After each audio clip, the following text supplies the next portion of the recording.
Hello प्यारे बच्चों, let's read the question. The question says a cylinder of ideal gas is closed by an 8 kg movable piston of area 60 centimeter square. The atmospheric pressure is 100 kilopascal.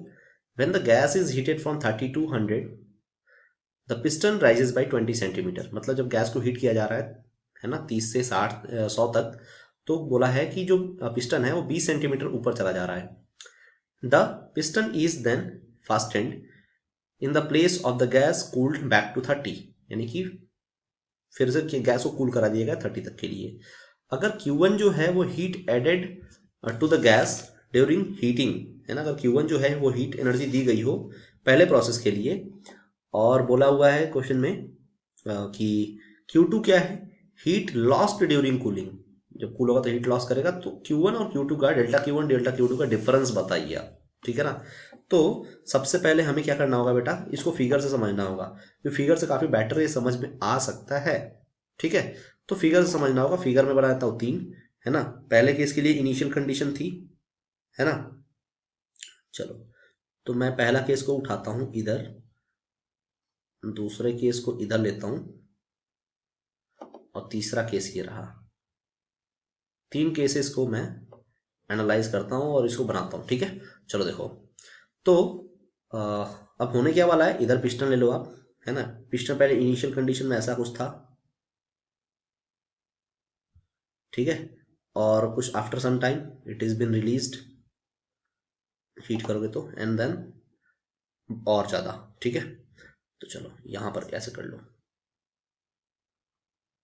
है ना. तो ये क्या है, initial condition है. This is the initial case, this is the intermediate, and this is the final. ठीक है, इसमें गैसेस भरी हुई हैं, है ना. आप इमेजिन कर लो इसमें गैसेस भरी हुई हैं, तो ये गैस भर लो आप. ठीक है, ये गैस भर लो आप, इसमें भी ऐसे गैस भर लो, और इसमें भी. तीनों में गैस भर देता हूँ, है ना.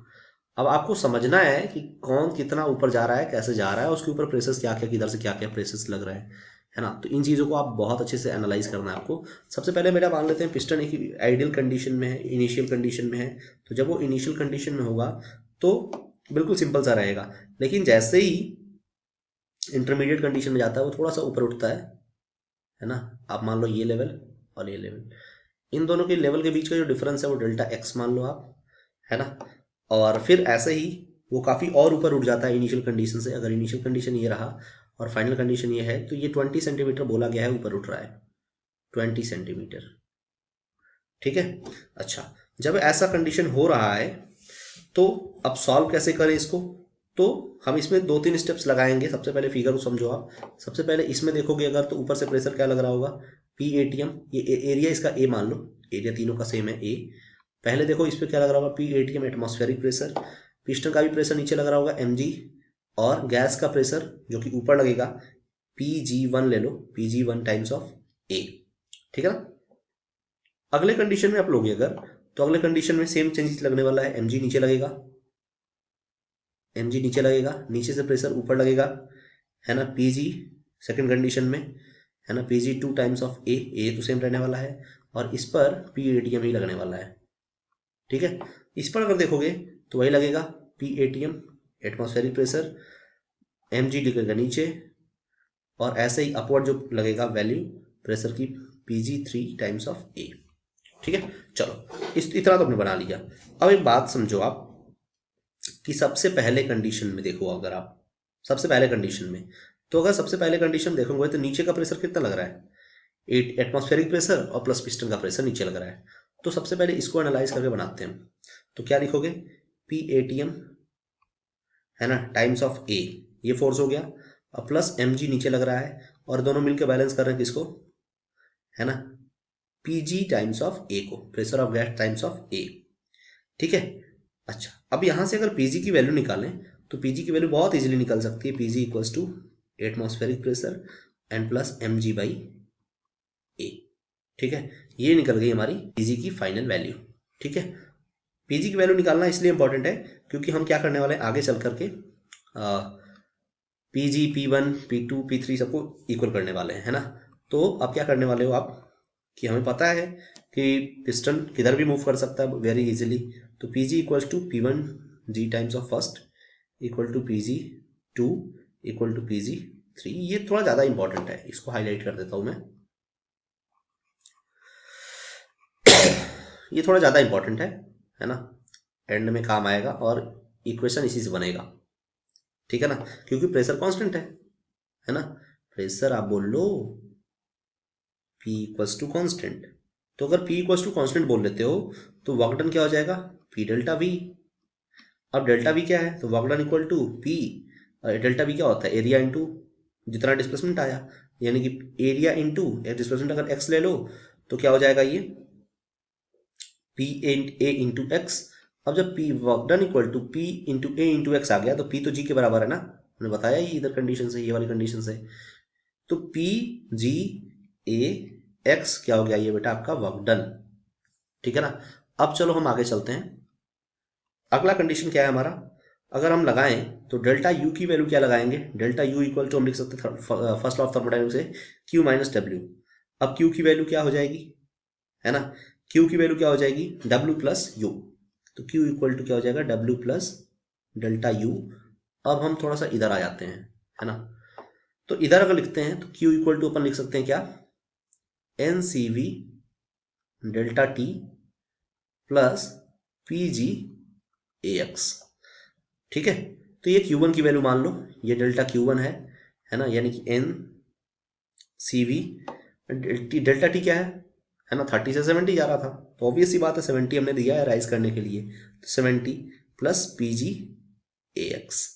तो फाइनल हमारे पास ये वैल्यू निकल करके आ गई है, जिसको मैं थोड़ा सा हाईलाइट कर लेता हूँ, है ना, ग्रीन कलर से, ठीक है। इसको आप इक्वेशन नंबर 1 बोल लो, क्योंकि माइनस करने में थोड़ा इजी रहेगा, है ना, इक्वेशन 1 और इक्वेशन 2 बोल के। तो this can set to be equation 1, ठीक है। आ जाते हैं सेकंड कंडीशन में, सेकंड प्रेशर पे।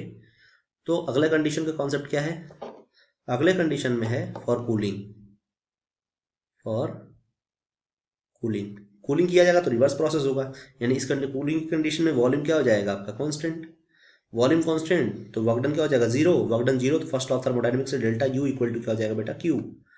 अब यहाँ से Q2 की वैल्यू डेल्टा यू के बराबर, डेल्टा यू की वैल्यू NCV और डेल्टा T माइनस 70 हो जाएगा, क्योंकि टेम्परेचर इसमें से रिलीज हो रहा है ना। तो क्या हो जाएगा Q2 की वैल्यू जो होगी, डेल्टा Q2 की वैल्यू क्या हो जाएगी आपकी माइनस 70 NCV। अगर मॉड ऑफ डेल्टा Q2 की बात करो, है ना, मॉड ऑफ डेल्टा Q2 की बात करेंगे आप, तो क्या हो जाएगा 70 NCV, ठीक है। तो हमने इसको मान लिया, मान लो इक्वेशन सेकंड, है ना, हमने इसको क्या मान लिया, इक्वेशन सेकंड मान लिया। चलो इक्वेशन सेकंड मान लो इसको मान लो बेटा equation second.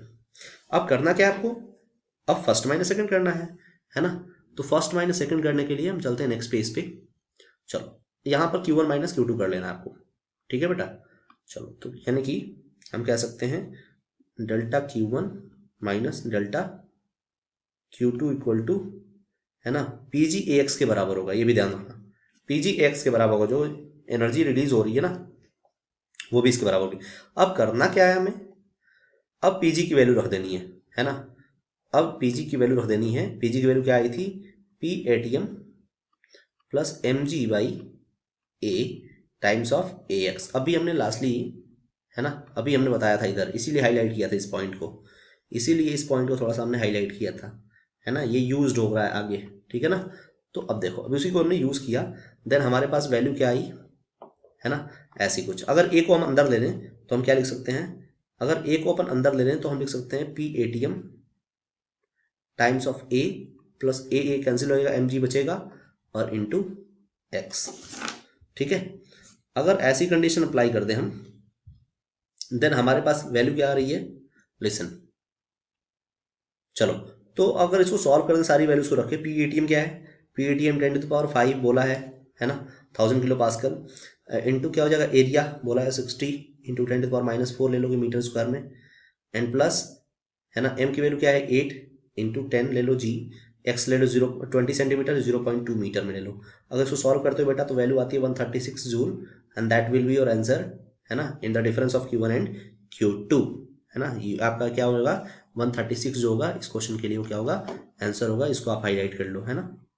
So your answer will be 136। I hope you understood this well question, and this was your solution. Thank you.